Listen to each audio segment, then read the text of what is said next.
Hello, welcome back to part 2 of my blog interview online chat thing. All right, good. The next question is from Jimmy, and he says, "What inspired the?"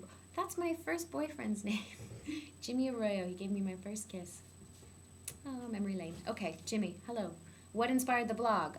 What inspired the blog? I was talking to Tabitha, actually, doing one of my interviews that I used to do for Allison Mack online, and she said, "Have you ever thought about doing a blog?" And I was like, no. I'm very, I'm total technophobe, completely afraid of computers, never really go near them. And then I was thinking a couple of months later, I have this incredible access to all of these really amazing and interesting people that, for some reason, like my work enough to come in and see what I think and see what I'm up to and see what I have to say. And I'm not taking advantage of that. I'm not taking advantage of the opportunity to create a dialogue and a relationship with all of these fantastic people from all over the world. And so I thought to myself, why don't I do that? I can create this really cool open dialogue with people from all over the world and just kind of share my ideas and my thoughts and the things that I think are cool in the world and the artists that I want to support and things that I think I want to bring light to and focus on. And I can do it in a very casual, kind of accessible, humane, I guess, way. And so I called Tabby and I was like, I think I want to do a blog. Can you help me? And she said, sure. And so that's how it kind of started. And now it's sort of evolving into all different sorts of things. And I've seen a couple of really amazing people speak about what you can do with the internet and the types of things that you can promote and produce and get out there. And I've been very inspired. And also learning to direct. I'm learning a lot more about film and feeling a lot more inspired to make my own film, whether it be directing, producing, just shooting random footage and editing it together as an art form. And so I'm looking forward to utilizing my blog as a way to express that side of myself even more and do more online video blogs and chatting and posting little random documentaries and videos that I'm making or friends of mine are making or anything like that. So it's I think it's really amazing. I think the internet's really amazing, and I think that it's funny that I've taken so long to jump on the bandwagon, but heck, I'm here now. Can I do any celebrity impressions?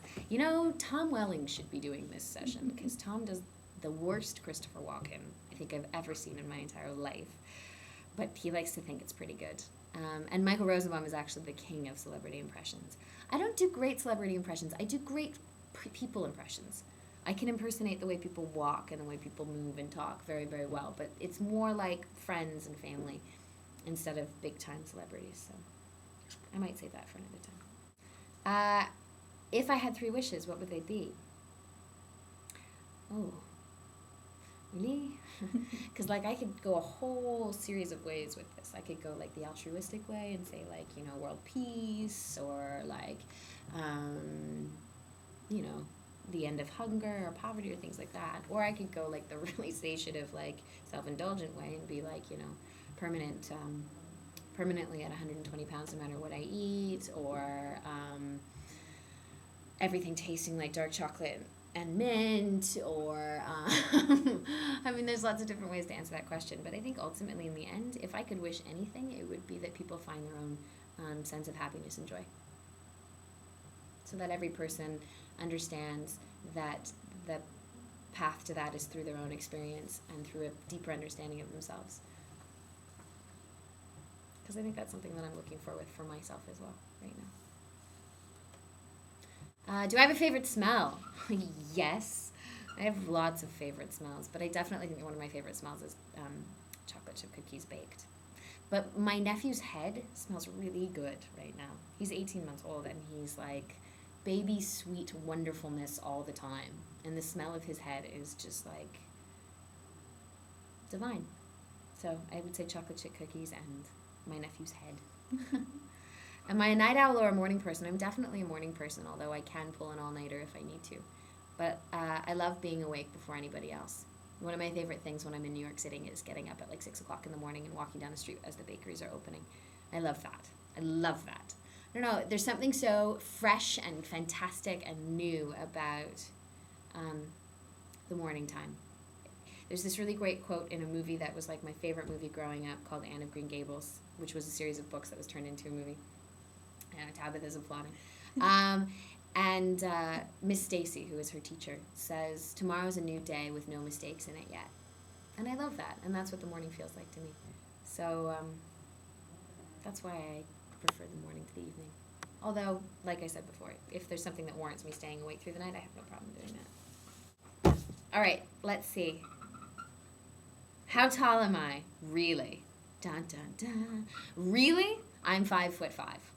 On the show, I'm usually about 5'8", 5'9", because they put me in massive fucking heels and on big platforms all the time. We call it an alley board, actually. It's like this big, long board that's about this tall, sometimes this tall, off the ground, so that I don't look like a midget next to Tom Welling, who's a giant, really ostentatiously tall. Do I have any pet peeves? Yes, I have many pet peeves. One thing that I'm really working on getting over right now, I'm trying to figure out why it pisses me off so much, is my boyfriend's got this beanie that's like ripped and shredded and covered in my dog's hair, and he wears it all the time.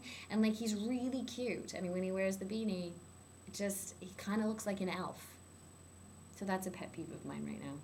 I'm working on it. My chair's squeaky. Do I have a favorite comfort food? Ice cream. Ice cream and pasta. I'm huge. I love like pasta with pomodoro sauce, which is just like a pasta with a tomato sauce. My boyfriend makes the most amazing pasta with tomato sauce. And yeah, so that would be a comfort food that I love. And what do I like to do on my day off? Anything that has to do with people and art. I love to go to museums. I love to travel. I love to go to cafes. I love to see theater. I love to listen to music, go to dance shows. Really just anything that has to do with art, culture, people, travel.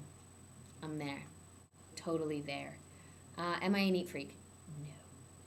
No. Favorite restaurant? In Vancouver or like in the whole world? In Vancouver, Tabby said. Okay. In Vancouver, my favorite restaurant would probably be a little restaurant called the Parkside.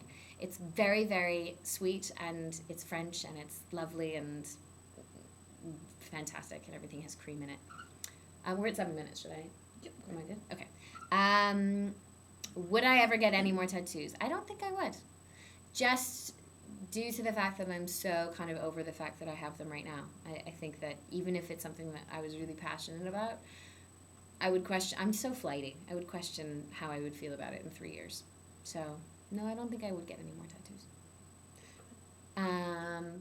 Come back again for part 3. We're going to stop now, but I'm going to do another one. Bye. The very thought of you, and I forget to do the little ordinary things that everyone ought to do. I'm living in a kind of daydream. I'm happy as a king, and foolish though it may seem to me, that's everything. The mere idea of you, the longing here for you. You'll never know how slow the moments go till I'm near to you. I see your face in every flower, your eyes and stars above. It's just the thought of you, the very thought of you, my love. Stop. Yay! How's that? That was Great. beautiful. That's all right? Yeah.